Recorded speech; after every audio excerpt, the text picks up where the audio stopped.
Yes, sir. Good morning to all of you. Myself, Mahesh Jagdish Pingde, lecturer Electronics Engineering, Government Polytechnic Ambad.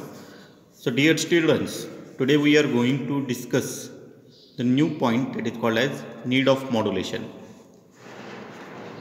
As per this particular point, we are going to study why the modulation process is needed in any communication system, right?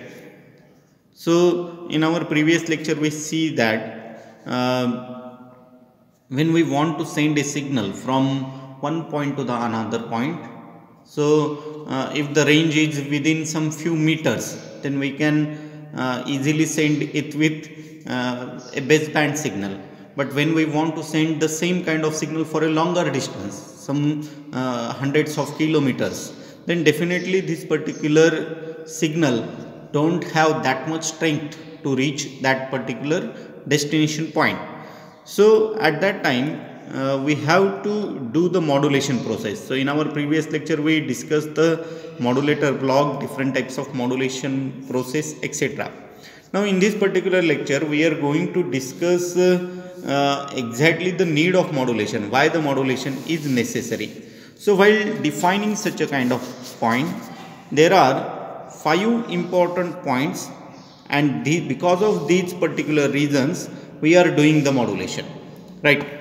Now when we say that if we are using a low frequency signal, so the low frequency signal has a frequency very much low, and also we know that whatever the antenna dimensions, it is defined with the help of wavelength, right?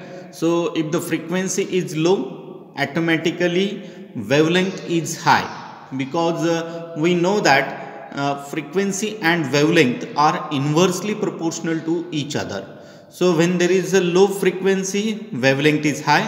When there is a high frequency, wavelength is low, right?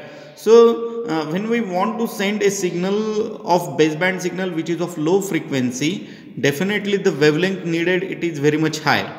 And if we are saying that the antenna dimensions are defined in terms of wavelength, so at that time we come to know that whatever the antenna dimensions are very much large one, so the height of the antenna, it should be very much high for a low frequency signal.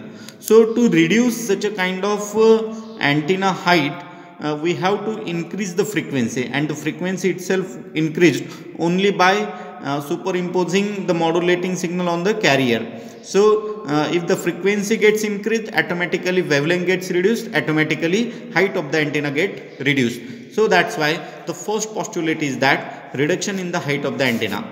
Secondly, avoid mixing of the signal. So if two different frequencies are there, so definitely because of the higher frequencies, the two channels never get mixed one.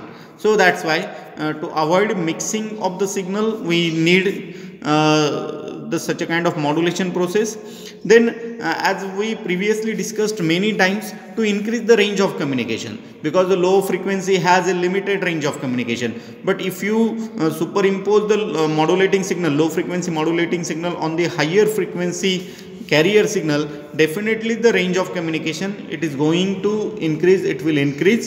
So it is the third postulate that to increase the range of communication. Then if we do the modulation process, the multiplexing becomes possible. So within a single channel we can send more than one signals, right? So the multiplexing becomes possible with the help of modulation process. And lastly, we say that there is an improvement in the quality of reception, because for the higher frequency signal, if there is a longer range of coverage, less noise, less noise it gets introduced within the modulated signal. So at a time we say that there is a improvement in the quality of reception. So because of these 5 postulates, we are always doing the modulation process. So the first one is reduction in the height of the antenna. Second, avoid mixing of the signal. Third, increase the range of communication. Fourth, multiplexing becomes possible. And fifth, improves the quality of reception. So this is all about the need of modulation. So thank you very much.